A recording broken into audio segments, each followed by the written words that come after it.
So I know there's a lot of youth in the crowd. Raise your hand if you are in high school. Oh, yeah, nice. So now raise your hand if you took an AP class one semester of your life, any semester. Now raise your hand if you took the AP United States History exam. Ugh. Okay, so this next poem is entitled The AP US History Exam, and it's dedicated to Miss Tompkins, my junior year history teacher. So we're called Leo and the Virgin, and we're an experiment in spoken word poetry and performance art. Are you ready? What is an education? Is it that sick about to lose your future sensation? Is it opening up that envelope to grade your hope on a scale from 1 to robot or backwards from something to not? Is it sacrificing your life for the sake of sacrifice? Because you know you wouldn't have pushed yourself to the brink if you didn't think your future lay in the hands of a faceless industry, benefiting from your stress and your money getting kickbacks while your parents kick you in the back across the finish line so you can make enough dime to compensate for the population climb. While children in Los Angeles starve, we blood pump our resumes with gold stars to fund 2 to 15 years of federally reserved oil wars instead of fighting for the third world. We strip their natural resources of their best and would rather cry about tomorrow's AP test. So this is the point where I force you to address this social regress and redress this economic chopped salad. Instead of crappy 25-minute synthesis essays, write revolutionary ballads and bring Beethoven back to life. Give him a mic to spit with the Deftones, because even deaf men speak. If you shut your ears long enough to listen, our body language is gonna glisten like the sweat on Cesar Chavez's brow. You wanna put pen to paper, you've gotta put your fist to the plow, because the people who made the minimum wage didn't come from an upper suburbia stage. They partied for the right to fight and take an equal bite, not memorize the beginning and end dates of the world's biggest fight, then regurgitate them as justification for stunted civil rights and state-sanctioned indigenous genocide. But sure, I'll step aside or bend over or whatever you want me to do for that top score. I'd give the Ivy Leagues all and then more. I'd sell my dad's mustache for that private education cash.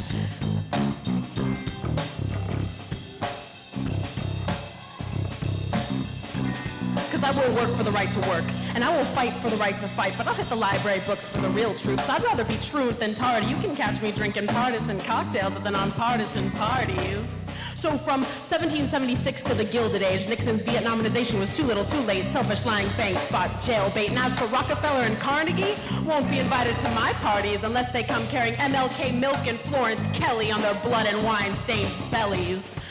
And I'm not bitter, just a little sick of the historical fabrication dressed up as anything other than bullshit.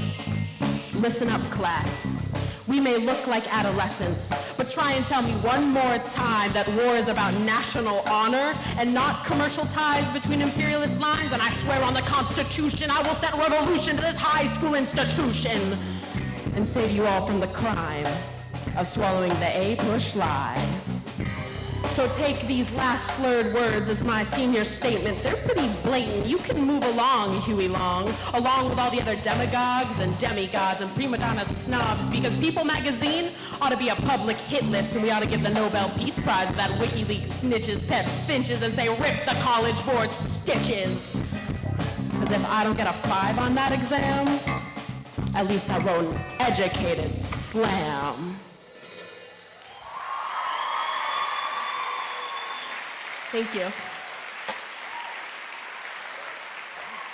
So, thank you. Aww.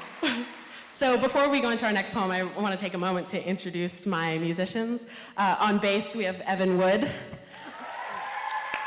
On guitar, Hassan Pourmad. And our newest addition on the drums, Manny Hovhanessian. Cool. So this next one is called Dedicated to the Class of Blank. You may not see it,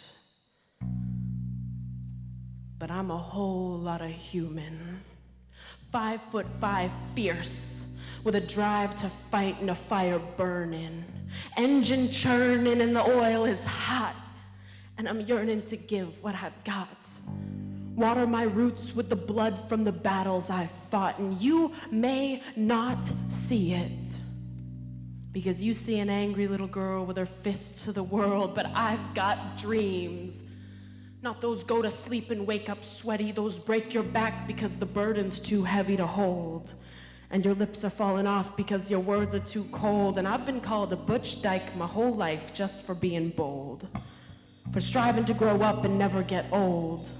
And you may not see it because you see a thick, light-skinned mulatto chick, but I picked rocks out of my chin and swallowed accusations of sin just for my sexual orientation, because I never saw the difference between black, white, gray, straight, transgender, gay. I'm Philippine made of the roots of Honolulu. Grew up listening to English and speaking in hip-hop. Been so swollen with self-loathing I was about to pop. And you may not see it, but I've got deeper scars than the ones on my wrists. I'd sell every worldly possession to live in ignorant bliss, to not have grown up on peanut butter sandwiches and white rice, to not have to work my fingertips off to live the good life. But I wouldn't have words like these if my only professor had not been strife. If I hadn't kissed the bottom of my bathtub and said goodbye, popped 15 pills to justify seeing the maps of the world fly by and turn to ashes, whispered to the gods of imperialism, I'ma whoop your asses. I wouldn't be me. I wouldn't have the guts to call myself G. I wouldn't have the stuff to be an MC. But I refuse to be an unmarked grave in a forgotten cemetery, to have no legacy for my posterity. And you may not see it, but I want to build mountains grain by grain, shatter oceans with the power of my brain, throw a lasso around the sky and make her kiss the earth, because we all deserve to see the end of the movie. And we've all been through enough to go forth confidently, wearing our thoughts on our sleeves and falling in love too freely, because we like the way it feels to be we. To wake up in the morning and not brush our teeth with expectations, because we're too brown, or too white, or too poor, or too nice, or too ugly, or too fat, or too loser, and not all that. Because you can end a life and never use a gat, stare the future down and stop it in its tracks, spin these rocks round and throw them right back.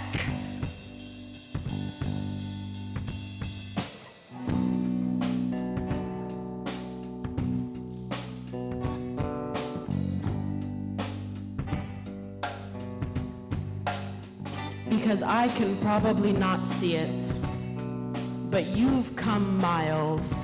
You've battled hallways packed with plastered smiles. You've wrangled standardized tests and grown more than just breasts. You've learned heartache, and your steps make the earth quake. You may never wear diamonds, and you may never drive a nice car.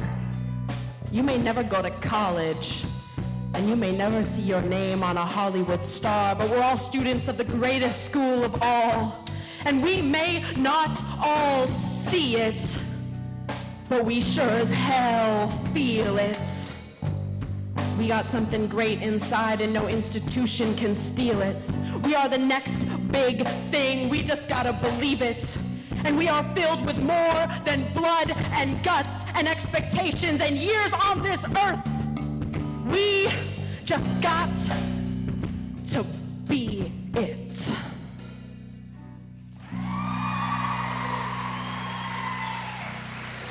Thank you.